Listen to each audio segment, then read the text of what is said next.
Kamu tahu, kadang hidup yang kamu anggap berat, yang kamu keluhkan setiap hari, sebenarnya adalah doa yang sedang dikabulkan, bukan untukmu tapi untuk orang lain. Kita jarang sadar betapa sering kita mengeluh tentang hal-hal yang dulu pernah kita panjatkan dengan air mata. Dulu kamu memohon agar diterima kerja, sekarang kamu mengeluh karena bos cerewet. Dulu kamu berdoa agar punya rumah, sekarang kamu stres karena cicilan. Dulu kamu ingin sekali menikah, sekarang kamu capek menghadapi pasangan yang tak seideal harapanmu. Kita berubah cepat, terlalu cepat, dari memohon menjadi mengeluh, seolah-olah lupa bahwa hidup ini bukan tempat untuk selalu nyaman, tapi tempat untuk belajar bersyukur. Ada seseorang di luar sana yang sedang menatap hidupmu dan berkata dalam hati, "Andai aku bisa punya hidup seperti dia, aku akan bahagia sekali." Dan disitulah letak ironi manusia. Kita sibuk melihat apa yang kurang dalam hidup, sementara orang lain sibuk memimpikan apa yang kita punya. Manusia dan kebiasaan mengeluh. Keluhan itu seperti asap. Tak selalu mematikan, tapi bisa membuat udara jadi sesak. Dan ketika kamu hidup dalam keluhan setiap hari, kamu sedang menutup perlahan ruang bagi kedamaian. Keluhan lahir dari satu hal sederhana, ketidakmampuan menerima kenyataan sebagaimana adanya. Filosof Stoik bernama Epictetus pernah berkata, "It's not what happens to you, but how you react to it that matters." Bukan apa yang terjadi yang menyakitimu, tapi caramu melihat kejadian itu. Dan bukankah Al-Quran pun mengajarkan hal serupa, supaya kamu tidak bersedih hati terhadap apa yang luput darimu, dan tidak terlalu gembira terhadap apa yang diberikan kepadamu. Surat Al-Hadid ayat 23, artinya jelas. Allah sedang mengajarkan keseimbangan, bahwa hidup bukan tentang apa yang datang atau pergi, tapi bagaimana kamu menanggapi semuanya dengan hati yang tenang. Namun dunia modern tidak suka ketenangan, yang menciptakan budaya overthinking, membandingkan diri lewat layar kecil, dan membentuk pikiran bahwa bahagia itu selalu di tempat lain. Padahal Stoikisme sudah mengingatkan sejak lama, semua penderitaan manusia lahir dari ekspektasi yang tak selaras dengan realita. Begitu juga Islam. Rasulullah pernah bersabda, "Lihatlah kepada orang yang berada di bawahmu dan janganlah melihat kepada orang yang berada di atasmu, karena yang demikian itu lebih pantas agar kamu tidak meremehkan nikmat Allah." Hadis riwayat Muslim. Kalimat ini seperti pintu kesadaran, karena saat kamu berhenti melihat ke atas, kamu akan mulai menyadari betapa cukupnya hidupmu. Kamu akan sadar bahwa masalahmu sekeras apapun masih lebih ringan dibanding mereka yang bahkan tak punya apa-apa untuk dikeluhkan. Keluhan adalah racun yang halus. Ia tidak membunuhmu cepat, tapi perlahan mengikis rasa syukur dari dalam. Dan begitu rasa syukur hilang, kedamaian akan pergi bersamanya. Stoikisme, seni menerima hidup apa adanya. Stoikisme adalah ajaran tentang penguasaan diri, tentang kemampuan untuk tetap tenang di tengah kekacauan, tentang membedakan hal yang bisa kamu kendalikan dan hal yang tidak bisa. Menurut Stoikisme ada dua jenis hal dalam hidup. 1. Hal yang berada di bawah kendalimu, pikiranmu, reaksi, keputusan, dan tindakanmu. 2. Hal yang di luar kendalimu, opini orang lain, cuaca, ekonomi, nasib, dan hasil dari setiap usaha. Masalahnya, kita lebih sering fokus pada yang kedua. Kita marah pada keadaan, kecewa pada hasil, dan iri pada takdir orang lain. Padahal yang bisa kita ubah hanyalah cara kita menanggapi hidup, bukan hidup itu sendiri. Seneca pernah menulis, "Jika kamu ingin hidup bahagia, ikatkan hidupmu pada tujuan, bukan pada hasil." Kata-kata ini terdengar sederhana, tapi dalam sekali, karena banyak dari kita tidak hidup untuk menjalani, tapi untuk mendapatkan. Kita bekerja bukan untuk bermakna, tapi untuk diakui. Kita menolong bukan untuk ikhlas, tapi agar dianggap baik. Dan saat pengakuan itu tak datang, kita mulai mengeluh. Disinilah titik temu antara Stoikisme dan Islam. Keduanya mengajarkan ikhlas dalam bentuk yang berbeda, tapi dengan makna yang sama. Islam menyebutnya tawakal, melepaskan hasil kepada Allah setelah berusaha maksimal. Barang siapa bertawakal kepada Allah, maka cukuplah Allah baginya. Surat At-Talaq ayat 3, tawakal bukan berarti pasrah tanpa gerak, tapi gerak dengan tenang, tanpa menggantungkan kebahagiaan pada hasil. Inilah seni menerima hidup apa adanya, melakukan yang terbaik, lalu melepaskan yang bukan bagiannya. Seorang stoik sejati tidak bertanya, "Mengapa ini terjadi padaku?" Tapi bertanya, "Apa yang bisa aku pelajari dari ini?" Dan seorang muslim sejati tidak bertanya, "Kenapa Allah memberiku ini?" Tapi bertanya, Apa maksud baik Allah di balik ini? Keduanya sama-sama sedang belajar menjadi dewasa dalam spiritualitas. Islam, syukur dan qanaah sebagai kedewasaan spiritual. Dalam Islam, kedamaian bukan didapat dari memiliki segalanya, tapi dari menyadari bahwa di segala yang kamu punya sudah cukup. Kata qanaah sering disalahartikan sebagai pasrah atau malas berusaha, padahal maknanya lebih luhur. Merasa cukup dengan apa yang Allah tetapkan, sambil tetap berusaha memperbaiki diri. Syukur dan qanaah adalah dua sayap bagi jiwa yang ingin terbang tinggi. Tanpa keduanya, manusia akan terus terperangkap dalam perbandingan dan iri hati. Allah berfirman, "Sesungguhnya jika kamu bersyukur, niscaya aku akan menambah nikmat kepadamu." Surat Ibrahim ayat 7. Ayat ini bukan janji material semata, tapi janji batin. Ketika kamu bersyukur, kamu diberi pandangan baru terhadap hidup. Hal-hal kecil yang dulu kamu anggap remeh tiba-tiba terasa berarti. Nafas pagi, suara hujan, tawa anak kecil, rasa hangat dari segelas teh, semua jadi nikmat yang menenangkan. Sebaliknya, orang yang hidup dalam keluhan, tak peduli seberapa banyak diberi, akan tetap merasa kekurangan. Dalam tasawuf, hal ini disebut ghaflah, lupa. Lupa pada asal, lupa pada makna, lupa bahwa dunia hanya tempat singgah bukan tujuan akhir.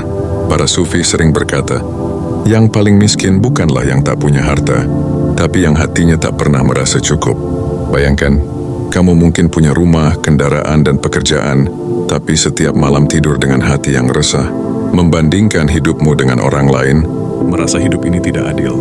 Sementara di tempat lain, ada seseorang yang tidur di lantai, hanya beralas tikar, tapi tertidur pulas dengan hati yang damai, karena ia percaya bahwa Allah tidak pernah salah menempatkan takdir. Inilah makna kedewasaan spiritual. Bukan tentang seberapa sering kamu berdoa untuk minta, tapi seberapa dalam kamu berterima kasih atas yang sudah ada. Membandingkan hidup sumber penderitaan modern. Media sosial telah membuat kita lupa bersyukur.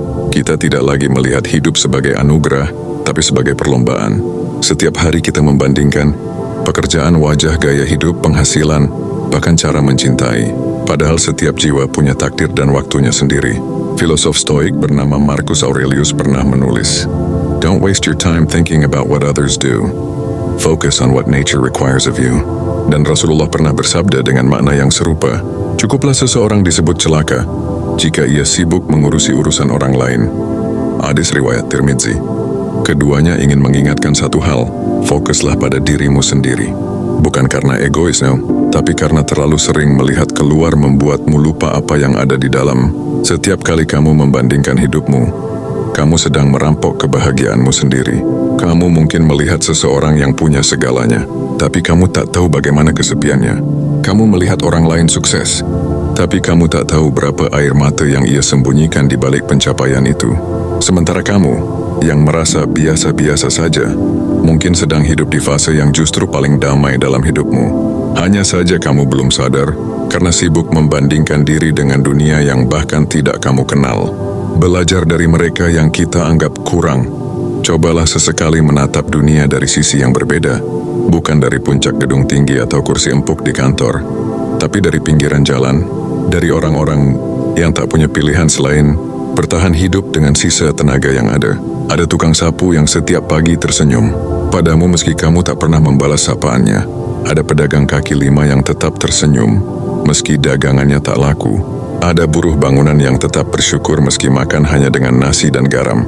Dan di balik semua itu, ada hati yang jauh lebih tenang dari sebagian besar orang yang sibuk mengeluh di balik layar smartphone mahalnya. Orang-orang sederhana itu paham sesuatu yang sering kita lupakan, bahwa bahagia itu bukan soal punya banyak, tapi soal bisa menghargai yang sedikit. Rasulullah bersabda, "Lihatlah kepada orang yang lebih rendah darimu, dan janganlah melihat kepada yang lebih tinggi darimu, karena hal itu lebih pantas agar kamu tidak meremehkan nikmat Allah." Hadis riwayat Muslim. Hadis ini bukan hanya nasihat etika sosial, adalah pelajaran psikologis dan spiritual yang sangat dalam. Karena saat kamu mulai melihat ke bawah, kamu akan menemukan rasa damai yang tak bisa dibeli dengan apapun. Stoikisme menyebut hal ini sebagai reversal of desire, membalik arah keinginan. Bukan lagi mengejar hal-hal besar yang jauh di depan, tapi belajar mencintai hal-hal kecil yang sudah ada. Bayangkan jika setiap kali kamu ingin sesuatu, kamu berhenti sejenak dan berkata, bagaimana jika aku malah kehilangan yang sudah kumiliki hari ini? Pertanyaan sederhana ini bisa mengubah segalanya. Kamu mulai menghargai nafas, pekerjaan, orang tua, bahkan segelas air yang menyejukkan tenggorokan. Karena kamu sadar, semua itu bisa diambil kapan saja, dan kamu tak punya kendali atasnya. Memaafkan takdir, menerima posisi hidup dengan tenang. Ada satu tahap yang lebih tinggi dari sekadar bersyukur, yaitu tak memaafkan takdir. Tidak semua orang bisa menerima kehidupan sebagaimana adanya, apalagi jika di dalamnya ada banyak luka, kehilangan, dan penyesalan. Tapi justru disitulah kedewasaan spiritual diuji. Bukan saat hidup berjalan baik, tapi saat segalanya terasa tidak sesuai rencana. Dalam Stoikisme ada istilah amor fatiman, mencintai takdir. Marcus Aurelius menulis, "Love only what happens to you and what was destined for you. No greater harmony exists." Artinya mencintailah segala yang terjadi padamu, karena itulah keharmonisan yang sejati. Dan dalam Islam konsep ini bahkan lebih dalam. Allah berfirman, "Boleh jadi kamu membenci sesuatu padahal ia amat baik bagimu, dan boleh jadi kamu menyukai sesuatu padahal ia amat buruk bagimu. Allah mengetahui sedang kamu tidak mengetahui." Surat Al-Baqarah ayat 216. Ayat ini mesti mengajarkan hikmah ilahi, bahwa ada hal-hal yang tidak akan bisa kamu pahami kecuali setelah waktu berjalan cukup lama. Kadang Allah menunda agar kamu belajar bersabar. Kadang Allah menolak agar kamu belajar berserah. Kadang Allah mengambil agar kamu belajar mencintai tanpa memiliki. Dan ketika kamu sudah sampai di titik itu, titik di mana kamu bisa berkata, "Ya Allah, aku tak mengerti, tapi aku percaya." Disitulah kamu benar-benar merdeka dari penderitaan. Memaafkan takdir bukan berarti menyerah, tapi berhenti memaksa dunia untuk berjalan sesuai egomu. Karena sekeras apapun kamu menggenggam, hidup tidak akan selalu menurut. Tapi ketika kamu belajar melepaskan, kamu akan menemukan bahwa tanganmu akhirnya bisa menerima yang baru. Mengubah keluhan jadi doa dan gerak yang bernilai. Keluhan itu sebenarnya bisa menjadi energi yang dahsyat jika diarahkan dengan benar. Kamu boleh lelah, kamu boleh kecewa, kamu boleh menangis. Tapi setelah itu, ubahlah setiap keluhan menjadi doa, dan setiap doa menjadi tindakan kecil yang bermakna. Stoikisme mengajarkan konsep action by virtue, bertindak dengan kebajikan. Islam mengajarkan hal yang sama dengan kata amal soleh. Keduanya menuntun pada hal yang sama, bahwa kebaikan tidak lahir dari keadaan yang sempurna, tapi dari hati yang memilih untuk tetap berbuat meski sedang tidak sempurna. Rasulullah bersabda, amalan yang paling dicintai oleh Allah adalah amalan yang kontinu walaupun sedikit. Hadis riwayat Bukhari dan Muslim. Mungkin kamu tak bisa mengubah nasibmu seketika, tapi kamu bisa mengubah cara kamu menjalani hari ini. Mulailah dari hal-hal kecil, berhenti mengeluh tentang pekerjaanmu, dan mulai bekerja dengan niat ibadah. Berhenti iri pada rezeki orang lain, dan mulai berbagi sekecil apapun yang kamu punya. Berhenti membandingkan pencapaian, dan mulai bersyukur bahwa kamu masih diberi kesempatan memperbaiki diri. Setiap kali kamu ingin mengeluh, ganti dengan kalimat, "Terima kasih ya Allah, Engkau masih memberiku kesempatan hari ini." Kata-kata sederhana itu bisa mengubah frekuensi jiwamu. Karena keluhan memanggil masalah, tapi syukur memanggil keajaiban. Hikmah, hidupmu bukan hukuman tapi proses pendidikan. Banyak orang mengira bahwa ketika hidup terasa berat, itu tanda Allah sedang menghukum. Padahal bisa jadi sebaliknya, Allah sedang mendidikmu. Stoikisme berkata, "Difficulty strengthen the mind as labor does the body."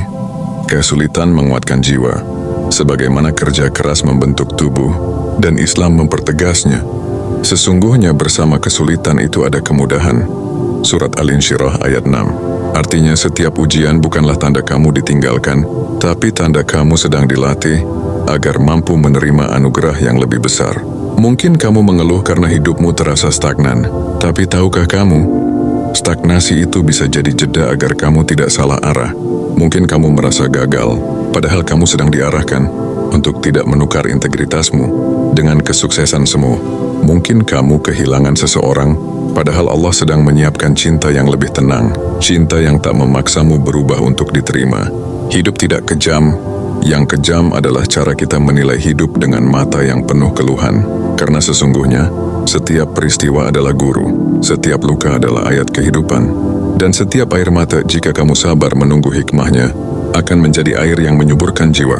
Kesadaran, saat kamu berhenti mengeluh, Allah mulai mengubah jalanmu. Ada sesuatu yang terjadi secara halus ketika kamu berhenti mengeluh, energi hidupmu berubah. cara kamu memandang dunia melunak, dan keajaiban mulai datang dari arah yang tak kamu sangka. Stoikisme menyebutnya tranquility of the soul, ketenangan jiwa. Dalam Islam itu disebut sakinah, ketenangan yang tidak tergantung pada situasi luar, tapi lahir dari keyakinan bahwa Allah selalu bersamamu. Ingatlah, hanya dengan mengingat Allah hati menjadi tenang. Surat Ar-Ra'd ayat 28. Kamu tidak perlu hidup tanpa masalah untuk merasa damai.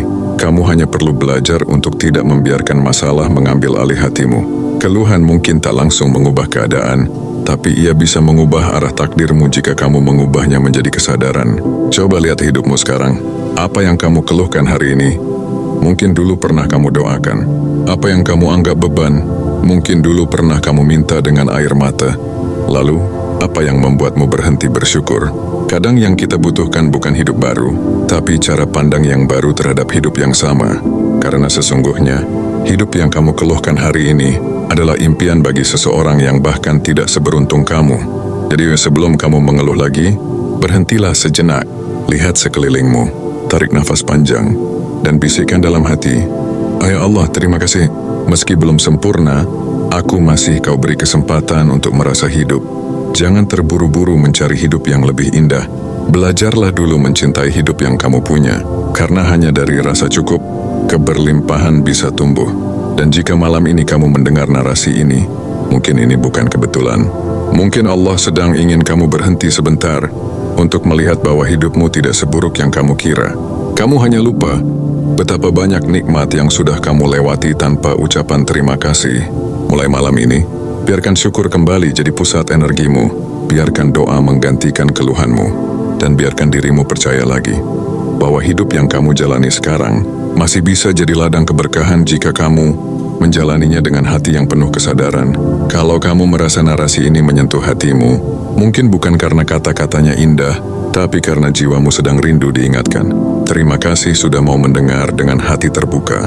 Semoga setelah ini, kamu tidak lagi sibuk menghitung apa yang hilang, tapi mulai menghargai apa yang tersisa. Karena sejatinya, hidup yang kamu keluhkan hari ini adalah impian bagi sebagian orang yang hanya bisa memandangmu dari kejauhan. Mengubah keluhan jadi doa dan gerak yang bernilai.